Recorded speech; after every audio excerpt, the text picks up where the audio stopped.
Nunca hemos estado tan conectados, nunca nos hemos sentido tan solos. Esta es quizá una de mis mayores preocupaciones, la sensación creciente del ser humano de sentirse solo.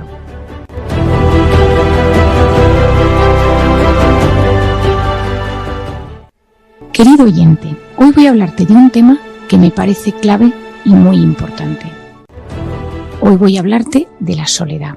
Esta es quizá una de mis mayores preocupaciones, la sensación cada vez más creciente de las personas de sentirse solas.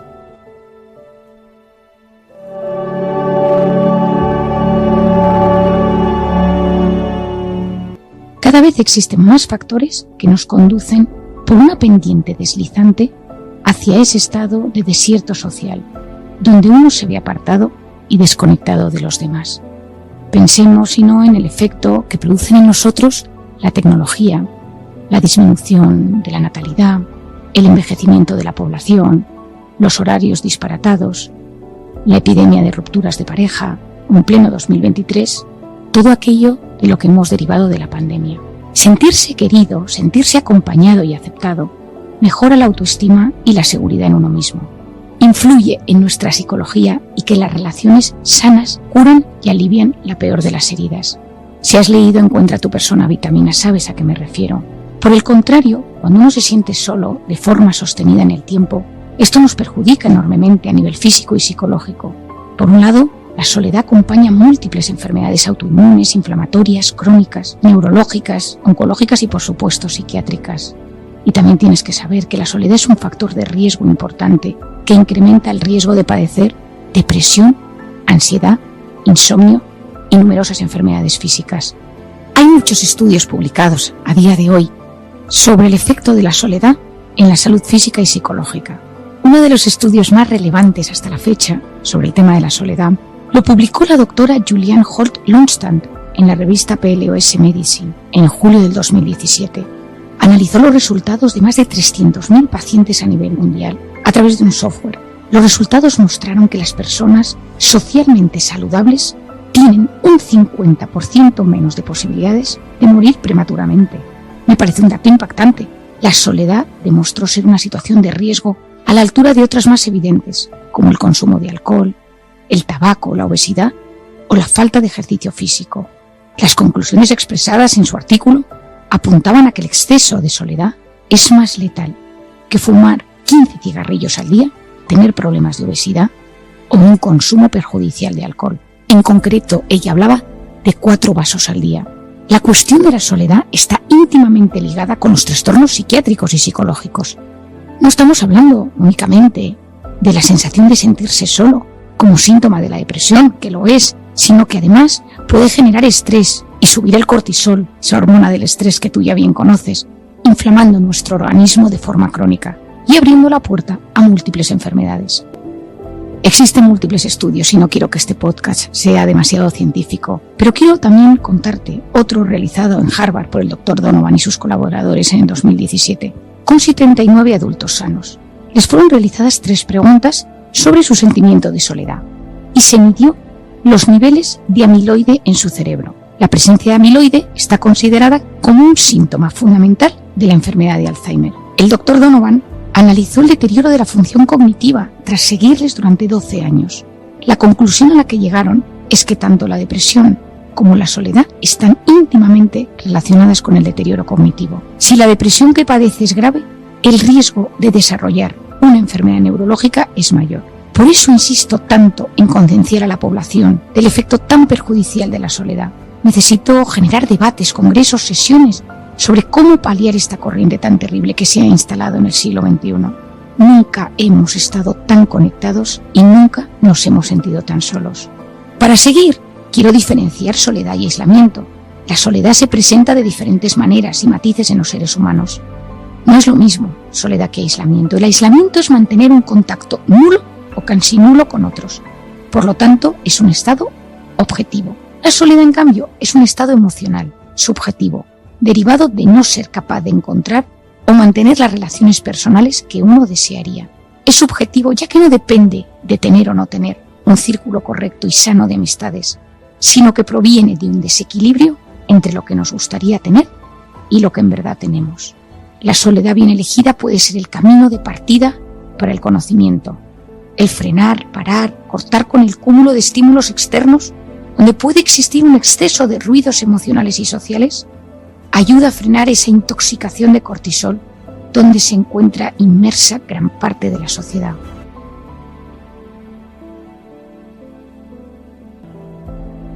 Durante la pandemia había una frase que yo repetía constantemente: si no puedes salir fuera, métete dentro. Lo que yo quería era que aprovecháramos esa coyuntura tan difícil del confinamiento para intentar reflexionar, parar, frenar e intentar analizar en qué situación personal o afectiva nos encontrábamos. Es difícil profundizar de forma sana en nuestra vida, en nuestras ilusiones y en nuestras metas con el bullicioso ruido exterior. Estamos hiperestimulados. Muchas veces tiendo a decir que existe un fracaso en la gestión de la abundancia. Dosis empaquetadas de información visual, auditiva, que nos aturde y nos impide conectar con nuestro interior. Yo suelo recomendar a la gente de mi entorno, a mis pacientes, una escapada una vez al año a un lugar retirado y solitario para sentar las bases de los siguientes meses, para poder realizar un análisis de la situación personal en la que nos encontramos y ver qué puntos uno tiene que trabajar más y mejor. Poder entrar en tu interior a través del silencio te lleva a procesos de mejoría y de crecimiento. La soledad, en cambio, en sentido negativo, desaparece en los casos donde uno busca el aislamiento, la tranquilidad o el silencio de forma voluntaria, leyendo, meditando u orando, conectando con la naturaleza para poder analizar mejor su vida, planificar su futuro o simplemente recuperar fuerza. Al revés, el no tener gente en esos casos supone un bálsamo de paz y serenidad. Esas personas saben vivir solas, sin gente en su entorno y disfrutan de su mundo interior, sin la necesidad de la presencia de otras personas. En esos casos no se sienten solos, ya que cuando lo necesitan, cuentan con esa red social, amigos, familia, a la que acudir para realizar actividades, compartir ilusiones o sentirse acompañado. Puedes no sentirte solo dando un paseo por el monte sin ninguna compañía y en cambio sentirte terriblemente solo a pesar de estar en una ciudad rodeada de gente.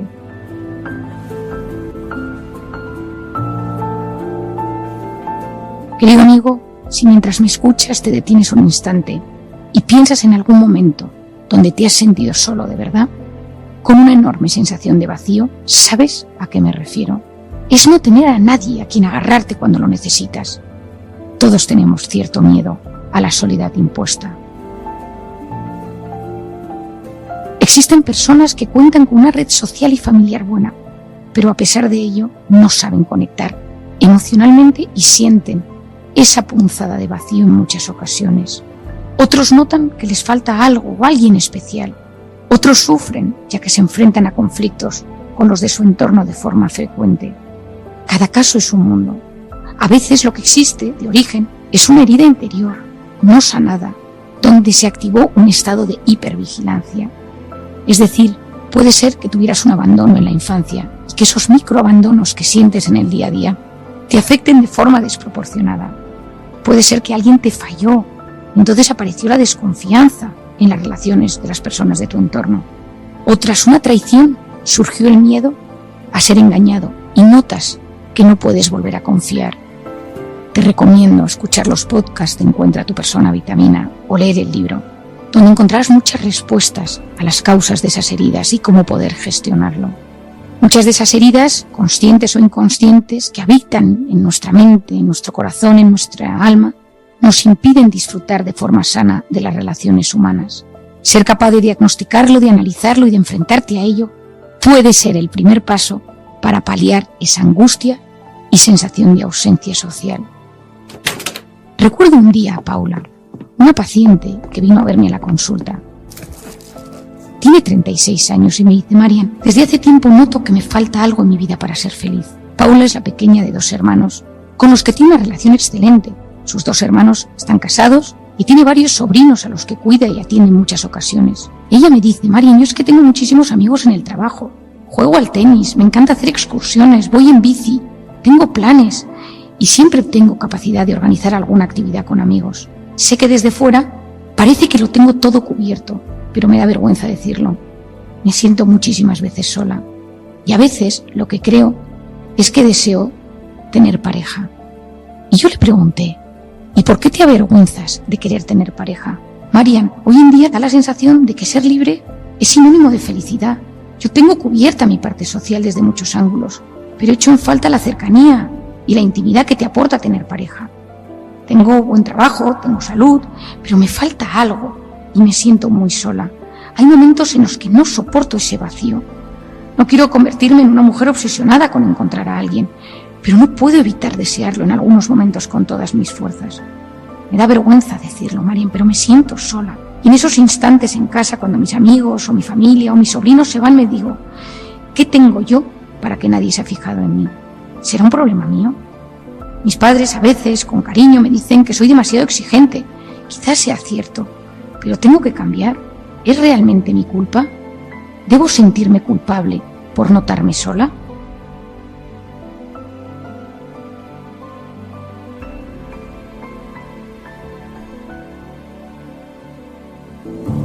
El caso de Paula sucede con frecuencia hoy en día en diferentes facetas de las relaciones humanas. Uno parece avergonzarse al desear tener una relación más especial en la vida, pero también sucede con los hombres o con las mujeres casadas o que están en pareja y comprometidos. ¿Cuánta gente me ha reconocido en la intimidad de la consulta que se siente solo a pesar de estar en pareja? Las infidelidades están a la orden del día. Y cuando pregunto las razones del engaño o de la traición, muchas respuestas son de este estilo. En casa no me entienden, mi marido ya no me escucha ni me presta atención, mi mujer no habla conmigo, solo está pendiente de los hijos, me sentía ignorado o ignorada en mi pareja. Efectivamente, la base de todo ello era un sentimiento inmenso de soledad y vacío, a pesar de estar acompañado. A veces se une a este estado interior una cierta sensación de culpabilidad, como si sentirnos solos fuera nuestra culpa. Quizá pensamos en que se debe a alguna rareza, por la que no somos queridos o aceptados por los demás. Porque si estoy viviendo con mi pareja, con mi mujer, con mis padres o mis hermanos, o mis compañeros de piso, se supone que no debería sentirme así, pero es un hecho. Pese a que no debería ocurrir, que a veces padecemos esa sensación de soledad, y debe de ser escuchada, atendida y enfocada correctamente, para que no genere efectos adversos en nuestra salud. Sentirse solo está muy estigmatizado en esta sociedad, en la que damos tanta importancia a la imagen y en la que tanta gente proyecta en las redes sociales una visión idílica de su vida. Hay que vencer el miedo a hablar de la soledad cuando brote en nuestra vida. Y no hablo solo de acudir a un profesional. En ocasiones la solución pasa por comentarlo con las personas con las que convivimos, para que nos presten ayuda llegado el caso. Cuando se unen soledad, vergüenza y culpa, nos enfrentamos a una situación de riesgo para la persona. En ese instante la mente busca vías de escape para evitar el sufrimiento y dolor que eso le genera. Y esas vías de escape sabemos que no son buenas. Sustancias tóxicas, adicciones y en los casos más graves el suicidio. No conozco a nadie que haya realizado un intento de suicidio que no me expresara el sentirse solo. Me parece clave que desaparezcan el estigma y la vergüenza que conlleva la soledad. Se puede conseguir, como hace muchos años sucedió con la depresión, hasta hace poco inconfesable. Hay que aceptar su existencia, reconocer que la gente que la padece sufre mucho y que esas personas tienen que ser atendidas. Esto supondría un gran paso adelante en nuestra madurez como individuos y como sociedad. Me encantaría, por pedir que no sea, que este tema fuera incluido en el debate social y político, como ya ocurre en algunos países. El hecho es que algunos gobiernos como Gran Bretaña, Alemania, Japón, Australia o Nueva Zelanda han creado ministerios dedicados expresamente a tratar este problema, como si de un problema de Estado se tratara. Durante la pandemia leí un libro, El poder de la conexión humana, del Dr. Vivek Murthy. Fue cirujano general de Estados Unidos bajo el mandato de Obama y reelegido a finales del 2020 por el presidente Joe Biden para proseguir con el puesto. Ha tenido que enfrentarse a diferentes retos como el COVID-19, pero uno de sus grandes desafíos ha sido plantear el gran drama al que está sucumbiendo la sociedad por la soledad creciente. En su libro comparte su visión sobre las relaciones humanas, las distancias, la pantalla, la relación de las adicciones con la soledad y los problemas de polarización tan crecientes en el siglo XXI. Me impresionó muchísimo su libro y su visión, ya que expresa desde su lugar como médico, con responsabilidad política, su preocupación sobre este asunto. Te recomiendo su lectura si te interesa profundizar sobre este asunto, ya que está enfocado desde todos los puntos de vista: médico, social, estadístico, político y educativo.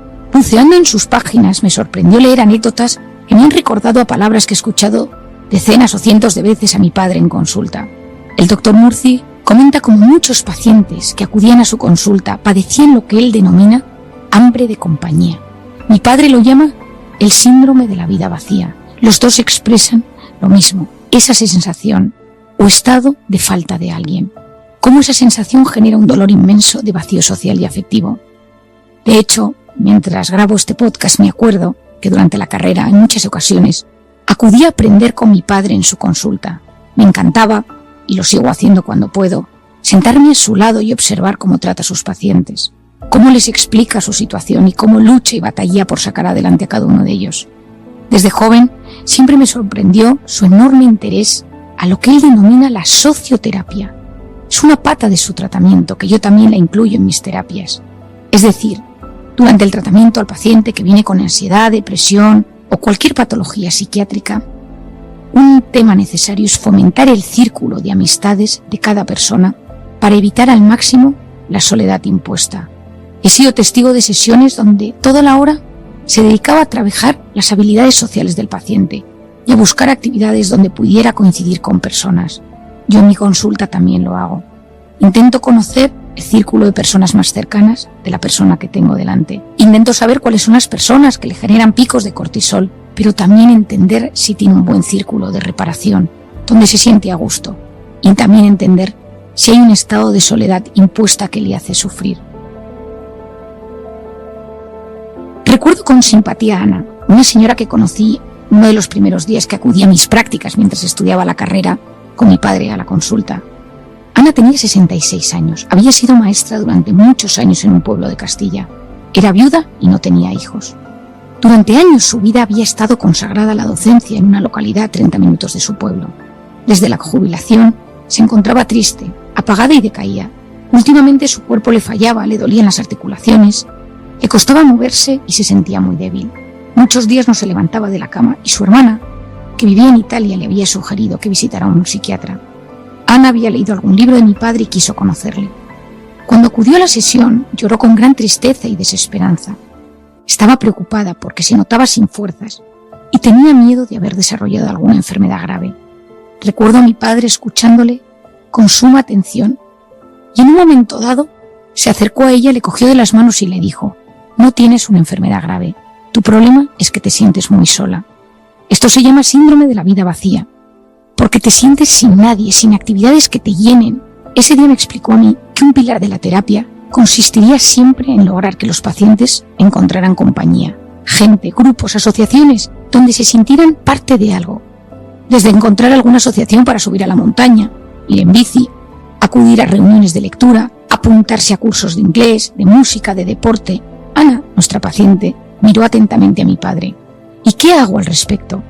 Mi padre cogió el teléfono y buscó el número del ayuntamiento del pueblo donde ella vivía.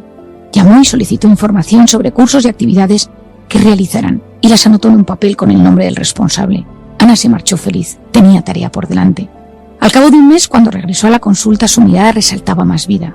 Nos contó que se había apuntado a pintura y que acudía a un pueblo cercano a unas conferencias semanales sobre historia y filosofía, sus grandes pasiones. Seguía tomando su medicación, que obviamente había ayudado, pero esa no había sido la única solución. Ahora se sentía acompañada. Había encontrado 2 personas de perfil similar a ella en el taller de pintura y había comenzado una relación de amistad con ellas. Se encontraba ilusionada y feliz. He aprendido muchas cosas de mi padre en su labor como psiquiatra, pero esta es, sin lugar a dudas, una de ellas. Quienes me conocen saben que a veces me excedo en mi labor como psiquiatra para reforzarlo un poco más. Cuando tengo a alguien en consulta intento ayudar a esa persona, pensando no solo en el tratamiento farmacológico y psicoterapéutico que precisa, sino también que le vendría bien en el plano social. A veces le presento a alguna persona que creo que le puede ayudar. Si conozco algún grupo, intento animarla a que acuda a sesiones, a conferencias, a aprender algún idioma, alguna manualidad, porque me he dado cuenta que eso ayuda a veces mucho más que la propia medicación. Soy una afortunada por trabajar en el equipo con mi padre, con mi hermana Isabel y con el resto de psicólogas del equipo. y cada uno intentamos aportar un extra que potencie las relaciones humanas y palíe el sentimiento de soledad tan terrible que asola a muchas personas. Cada vez existen más voces en el mundo de la psicología y de la psiquiatría que hablan de trabajar la conexión social del paciente como base de su trastorno y malestar junto con la medicación. De verdad, lo creo con el corazón y con la cabeza. Es necesaria una humanización del sistema de salud, proponiendo alternativas a la farmacología. La medicación ayuda, pero apoyarse en terapias de grupo, en organizaciones, en clubes de lectura, de deporte, de cultura, pueden significar un punto de inflexión. La carrera de medicina lleva siglos orientada a que los futuros médicos estudien y conozcan con la mayor precisión posible el cuerpo, sus síntomas y los posibles tratamientos.